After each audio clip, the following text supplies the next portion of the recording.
Hey everybody, it's Karen and Stephanie with Food and Family, and today Stephanie's going to make fried raviolis, right? Yep. But we're going to start out and she's going to show us how she makes her homemade marinara. So I'm going to leave it to you. All right. We have got our, I don't know if you watched our video where we canned our Roma tomatoes. I canned some with basil in it. So, because I do marinara at the house.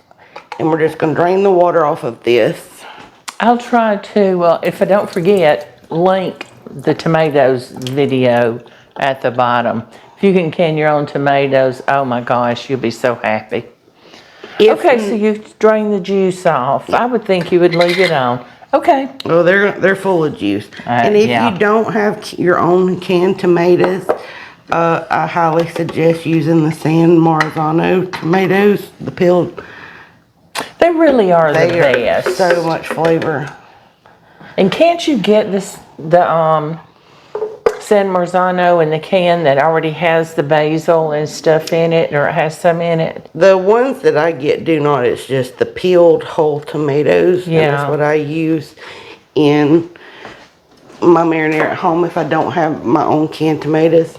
All right, we're going to put 1 6-ounce can of tomato paste. It does have basil and garlic and oregano in it. Oh, you're using the whole can. Mm-hmm. Because this is going to be a thick marinara. Because it's going to be for our fried ravioli. But you can also save what's left over, freeze it, and use for your spaghetti or whatever you're going to do later. It keeps well in the freezer. Oh, yeah. I love to. Any kind of, if I make my own lasagna sauce, tomato sauce, spaghetti sauce, I freeze what's left, and that way you've got another meal without a lot of work. We're going to put a couple of tablespoons of olive oil in here. And just a couple of good glugs around the blender. I'm going to add, we've got the wet minced garlic. I'm going to do about a teaspoon of that. You just can't beat this stuff. It's already done for you. And we've got our Italian seasoning. About a teaspoon of that. Because your paste already had some in it. Okay, now what about like salt and pepper? We're putting salt and pepper in it? Salt and pepper.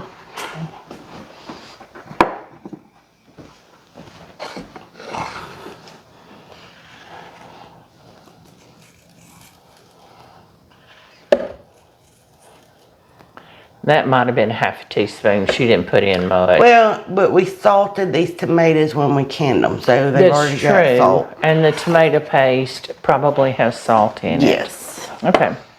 All right. You can always taste it. Oh, yeah. And all we're going to do now is just blend this up. Okay. That is it. That's a new blender for me. That blender. Yeah, my other one kind of gave out on me. So, boy, it made quick work of it, didn't it? All right, we're just going to put it in our pot, and we're going to let it cook down.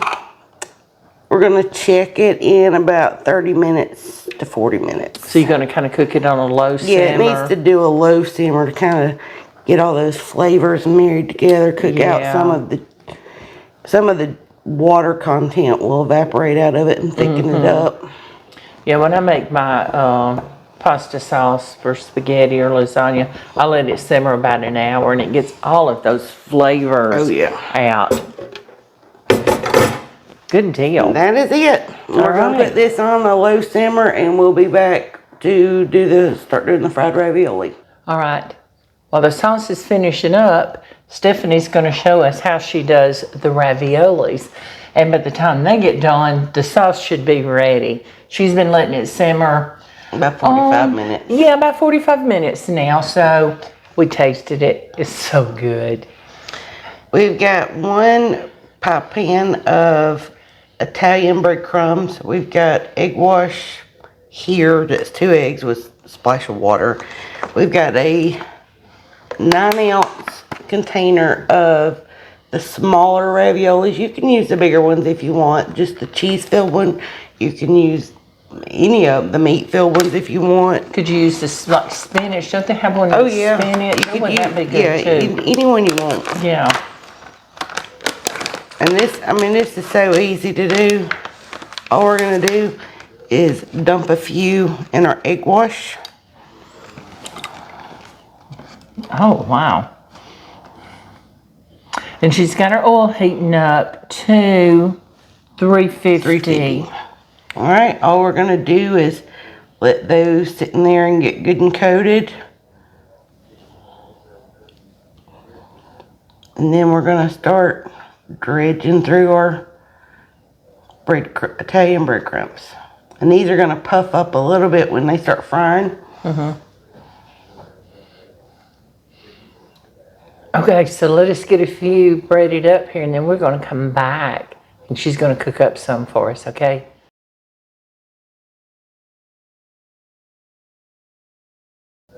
Yeah, this is another one of those dishes. We're coming to the end of our football season dishes. And this works good if you're having a birthday party where you're just going to have finger foods.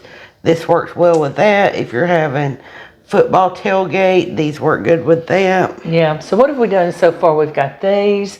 We've got some egg roll, buffalo chicken egg rolls. Y'all look for that one. Your cheeseburger, puff pastry. Yeah, the puff pastry cheeseburgers.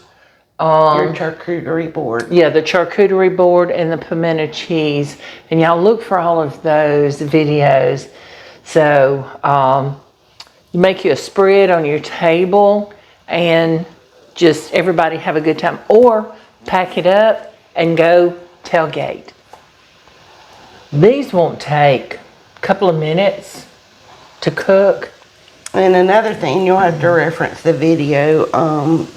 We did a Super Bowl video back during the Super Bowl with her absolutely fantastic ham and turkey sandwiches. And then we did the fried dill pickles. Fried dill pickles and some fried mozzarella. Yes. Yeah, we call the sandwiches H&T sandwiches. Excuse me.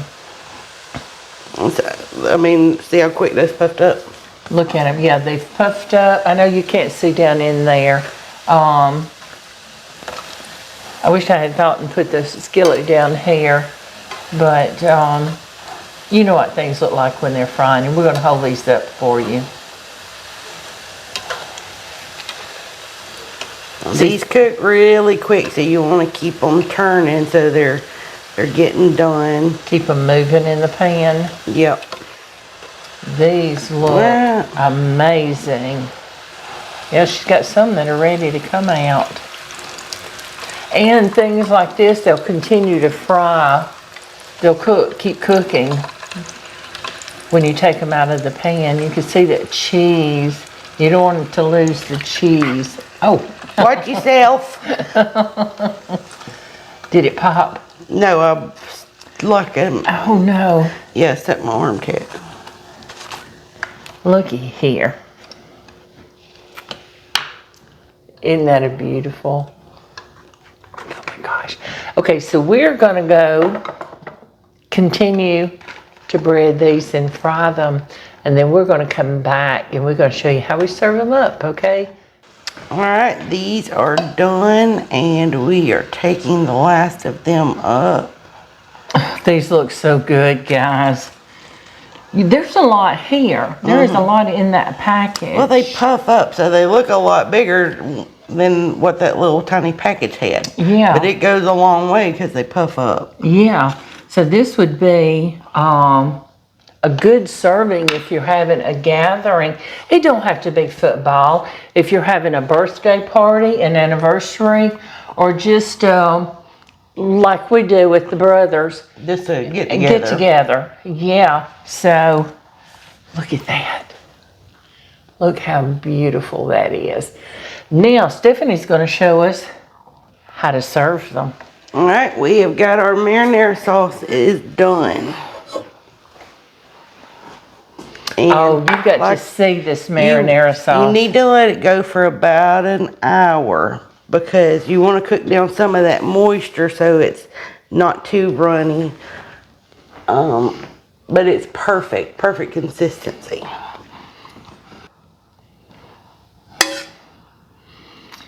See how thick Yep, that this, is thickened up nice. Well, she can hold it up. You can't see it, how thick it got when See that pour? It's a good thick pour. I have an idea.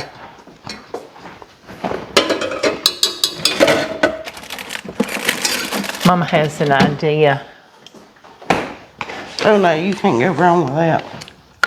Let's put some shredded Parmesan on top of it. You think? You good with that? Oh yeah. Look. Isn't that pretty? You ready? I'm ready.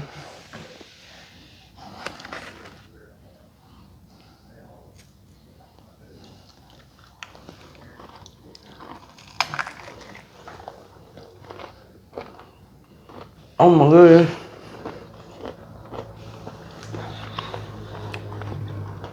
Oh, that right there is super good. Y'all, you've got to try this. Okay, so I'm thinking, let's serve it. Let's put this on your platter, right? And then let's scatter these around. Can y'all hear the crunchiness of these raviolis? They are super crunchy.